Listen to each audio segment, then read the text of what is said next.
आपण पाहत आहात लाईव्ह महाराष्ट्र पोलीस टाइम्स। होनसळ येथील डीएम प्री प्रायमरी व दिलीपराव माने प्राथमिक, माध्यमिक व कनिष्ठ महाविद्यालयात जागतिक महिला दिन उत्साहात साजरा करण्यात आला।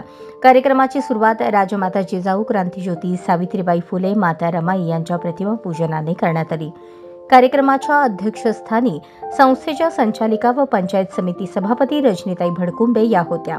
संस्थेचे अध्यक्ष संभाजी भडकुंबे, राज्यस्तरीय पुरस्कार प्राप्त पोलीस कॉन्स्टेबल अर्चना मस्के आदी उपस्थित होते।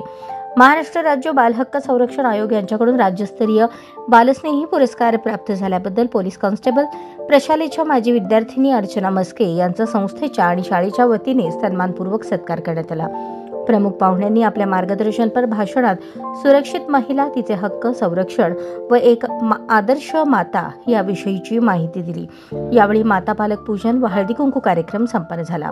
प्रशालेतील विद्यार्थिनींनी विविध राज्यातील वेशभूषा आणि त्यांची भाषा सादर केली। महिलांसाठी रांगोळी, पाककला व वेशभूषा स्पर्धा संपन्न झाल्या। प्रास्ताविक जरीना सय्यद यांनी केले, सूत्रसंचालन सचिन नाईक यांनी केले, तर आभार सुप्रिया पवार, शिल्पा उबाळे यांनी मानले। कार्यक्रमाप्रसंगी होनसळ, राळेरास, हगलूर गावातील माता पालक, महिला मोठ्या संख्येने उपस्थित होत्या। मुख्याध्यापक राजेंद्र मोहोळकर, शिक्षक, शिक्षकेतर कर्मचारी यांची देखील उपस्थिती होती।